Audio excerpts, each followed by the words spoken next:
signs nga naglabor na ang atong inahin. So inana na siya no. Iyahan ang paakon iyahang farrowing pen. Iyang baral ang paakon na magsige siya pangaskas. Na nasamad na ng iyahang simod. Yang dapit sa naong nasamad na kay iyahan na ng lukdohon ng iyang farrowing pen. Nya kay nakakita naman taog signs nga siya manganak naman gid ni karon, gid na magabihan. So ako ana sang gi-ready ang bombilya para painit sa iyang mga piglets ug ang higdaanan ang crib para sa iyang mga piglets. Ug syempre ang cloth nga para itrapo nato sa iyang inahin, limpyo ni ug mga sterilized na ni.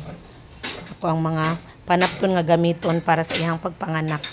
Unya ang didto sad katong drainage para sa iyang hugaw, akong gialihan didto og kaang kay para kung di na ako dayon mabantayan nga kung manganak na siya dili mo lusot didto kay dangog ra ba ang bakti no nga bag-ong gianak so aron dili mo lusot didto ako lang sana siyang gialihan. Unya mao na siya no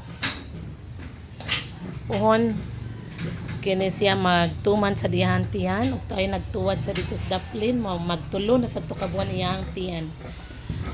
So mao ni ron ako ang kalingawan.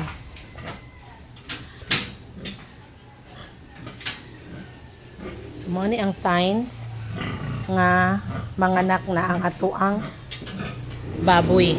Magsige na siya pamaak sa iyang baral, magsige pangaskas iyang tiil ug magsige sad ni siya syagit. Walang niron siya nagsyagit kana amko sa iyang duol, pero magsige na siya og kit-kit sa iyang baral kay para ma-express niya siguro ang kasakit ba, ang contractions tanawa. So yun ana siya. Kagabi naglabor na siya mga 2 days na siya in labor sa akong paminaw kay pero inday-inday ang paglabor gay mura sag tao kay magsisiyag-syagit, niya mokalitsag barog, mosyagit siya, mohilak. Pero karon lahi na iyang paglabor. Di na kaayo siya magsigig-syagit, pero nagsige na siya pamaak sa iyang baral. So meaning, hapit na gyud ni siya ron manganak. So karong buntag gyud ni siya manganak, di na gyud ni mahapnan. Muna amo ang bantay-bantayan na lang sad ni karon. Nya kana day iyahang kuan dide ako ano day nang gipang trapuhan kaganina o kuan init-init nga tubig ba panapton nga gibutangan ako og tubig init moy akong gitrapo siyang dide sina na sinasag syagit sige lang